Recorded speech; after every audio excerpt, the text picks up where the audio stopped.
আসসালামু আলাইকুম। ঘড়ির কাঁটায় রাত 10টা। রাতের খাওয়া দাওয়া মোটামুটি শেষ হয়ে গেছে।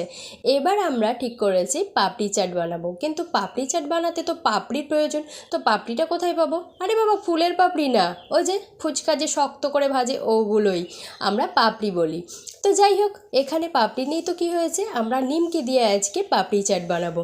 তো তার জন্য একটা মাঝারি সাইজ টমেটো নিয়েছি, দুটো কাঁচা লঙ্কা, ধনেপাতা, পেঁয়াজ আর হলো সিদ্ধ করা আলু। তো এগুলো মোটামুটি ভালোভাবে সব ছোট ছোট করে কুচিয়ে নিয়েছি।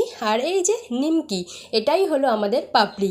তো নিমকি দিয়েই আজকে পাপড়ি চাট বানাবো বলে নিমকি খানিকটা নিয়ে নিয়েছি, আর এখানে দিয়ে দিয়েছি কিছুটা চানাচুর, যেহেতু টেস্টটা আরও একটু ভালো হবে বা দ্বিগুণ হবে, তো খেতে অনেক সুস্বাদু হবে। তারপর আমরা এখানে দিয়ে দিচ্ছি কুচিয়ে রাখা সব উপকরণ, যেমন আলু, ধনেপাতা, টমেটো, কাঁচা লঙ্কা, পেঁয়াজ ইত্যাদি।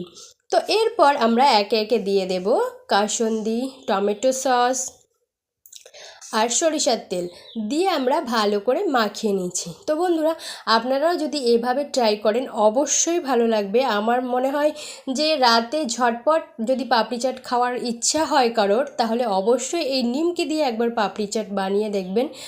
যার টেস্ট, মানে সত্যি কথা বলতে হয়তো দোকানেও এরকম মানে এত টেস্ট হয় না, দোকানের যেটা আমরা কিনে খাই সেটাও অতটা টেস্ট হয় না। তো বন্ধুরা, প্লিজ আপনারা একবার ট্রাই করবেন, আর ভিডিওটা ভালো লাগলে অবশ্যই একটা লাইক দিয়ে পাশে থাকবেন।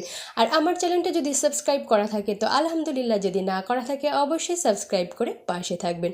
তো শেষে আমি কি দিয়ে দিচ্ছি, একটু টক টক ফ্লেভারটা আসার জন্য বা একটু টক টক ভাব আসার জন্য আমি এখানে দিয়ে দিয়েছি গন্ধরাজ লেবু।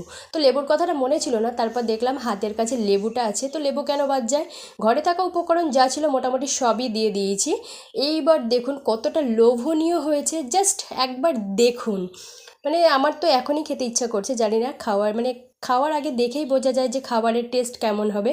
তো আমার কাছে মনে হয় খাবারটা অসাধারণ।